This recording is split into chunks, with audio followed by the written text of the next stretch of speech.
जय शिवराय मित्रांनो, रात्रीचे वाजलेले आहेत 11 आणि आपण आज सुरुवात करणार आहोत एक अनोख्या जीवनयात्रेला. येस, तुम्ही बरोबर ऐकलेलं आहे.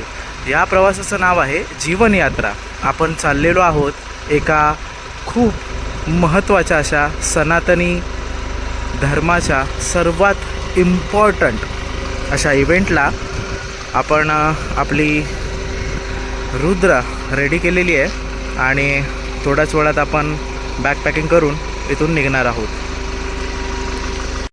प्रवासाची सुरुवात आपण गणपती बाप्पाच्या दर्शनाने करणार आहोत आणि या प्रवासाचा पुढचा टप्पा आपण लवकरच अनुभवणार आहोत.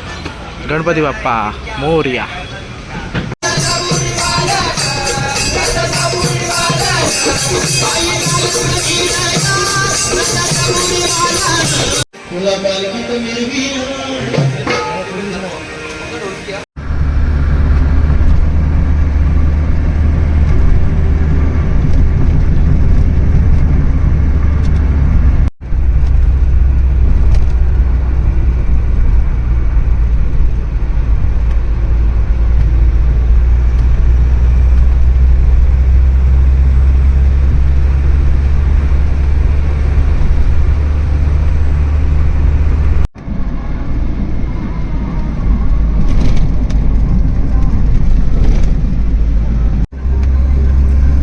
सकाळचा सनराईज झालेला आहे आणि आता आपण कोल्हापूर क्रॉस केलेलं आहे.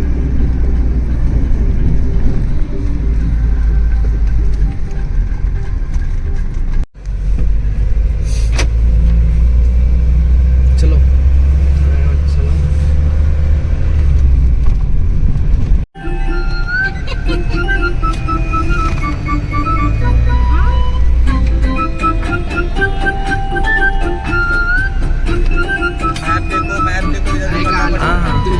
लालाजी के पड़ोसी के पास थी एक गाय, पर लालाजी को गाय पालना नहीं आता, दूध निकालना भी नहीं आता.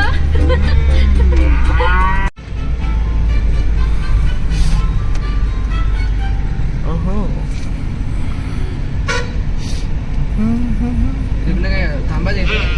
पुढे थांबूया.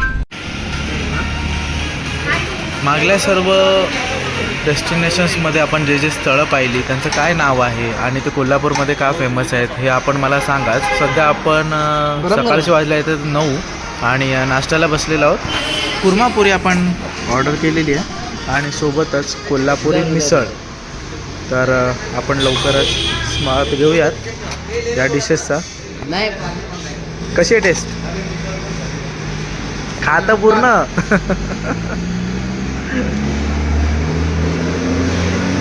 आणि कोल्हापुरी मिसळ आलेली आहे. एक मिसळ, भाजी, शेव, हे काय रे, दही नाही आणि कांदा लिंबू आणि ब्रेड. टेस्ट करूयात. सलग 12 तासाच्या प्रवासानंतर आपण पोचलेलो आहोत वैभववाडीला मित्राच्या घरी. आणि जुन्या पद्धतीचं कौलारू घर, एक समोर प्रशस्त असं अंगण, दारासमोर तुळशीबाग आणि संपूर्ण घराची निर्मिती ही इथे प्राकृतिक रूपाने भेटत असलेल्या जांभा खडकातून झालेली आहे, ज्याला आपण रेड स्टोन असं म्हणतो. कोकणातील मोस्ट ऑफ घरं ही याच खडकाने बनलेली असतात. इथे प्राकृतिक स्वरूपाने जांभा खडक मिळतो आणि त्याच्यापासूनच या घरांची निर्मिती केली जाते. निसर्गरम्य वातावरण, चहूबाजूला पसरलेला हिरवागार निसर्ग, झाडं, पक्ष्यांचा किलबिलाट आणि शांतता, हे कोकणातील कुठल्याही गावातलं, कुठल्याही घराचं एक वैशिष्ट्य असतं की इकडे आल्यानंतर आपल्याला शांततेचा अनुभव करता येतो. जीवनयात्रा पार्ट 1मध्ये आपण हे गाव संपूर्ण एक्सप्लोअर करणार आहोत आपल्या मित्राचं. आणि या गावातल्या काही घटना, काही घडामोडी, काही मजा मस्ती आणि खूप सारे प्लेसेस आपण डिस्कवर करणार आहोत आज. जुन्या पद्धतीच्या घरामध्ये सर्वात कॉमन असलेली म्हणजे विटांची चूल, त्यावर तापवलं जाणारं सकाळचं गरम गरम आंघोळीचं पाणी, कौलारू घरं जी दुपारच्या कडक उन्हातही आपल्याला शांतता देतात. चिऱ्याचा दगड ज्याचं बांधकाम आपल्याला आणि शरीराला थंड ठेवण्यास मदत करतं. घराच्या प्रांगणामध्ये आणि बॅकसाईडला शेणाने सारवलेला खळा, सेंद्रिय खतासाठी निर्माण केलेला खड्डा, नारळी पोपळीच्या बागा, पळसदारी, तुळस, अबोलीची फुलं आणि केळीची झाडं, असं सर्व एका प्राचीन गावातल्या घरासारखं वातावरण इकडे आहे.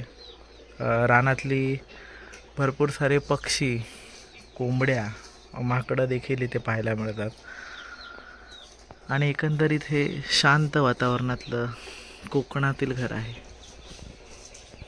घराच्या प्रवेशद्वारालाच असणाऱ्या सागाच्या लाकडाची संपूर्ण डिझाईन, जुन्या लाकडांपासून बनवलेला सोफा, एक बसण्याची खुर्ची, शेणाने सारवलेला संपूर्ण खळा आणि त्यावर चुन्याने काढलेली ठिपक्यांची रांगोळी,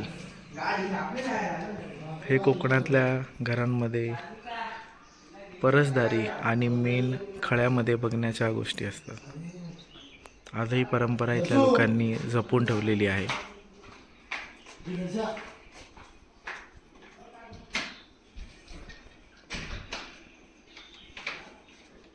दारासमोर काढलेली सुबक रांगोळी आणि खळ्यातल्या फुलांचा सडा उंबरठ्यावर, अशी कोकणातल्या घरातील प्रवेशद्वाराची सुरुवात होते.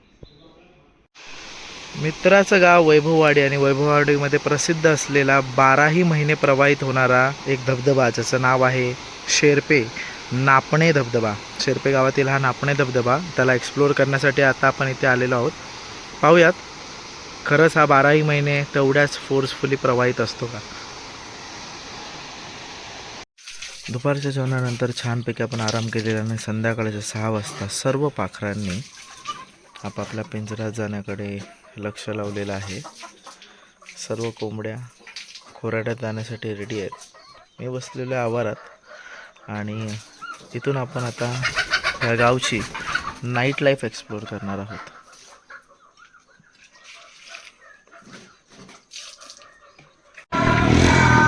आपलं वैभववाडी हे ठिकाण फिरून झालेलं आहे. इकडचे 2-4 फेवरेट स्पॉट आपण पाहिलेले आहेत आणि इथे चौकामध्ये भरपूर ठिकाणी खाण्यापिण्याच्या चांगल्या गोष्टी देखील आहेत, त्या देखील आपण ट्राय केलेल्या आहेत. एकंदरीत छान असं हे गाव आहे. आजच्या दिवसाची सांगता आपण इथेच करत आहोत आणि उद्यापासून आपण सुरुवात करणार आहोत आपल्या प्रयागराज त्रिवेणी संगम या प्रवासासाठी, जीवनयात्रा पार्ट 2. तर नक्कीच जॉईन राहा आणि तोपर्यंत जय शिवराय, जय महाराष्ट्र.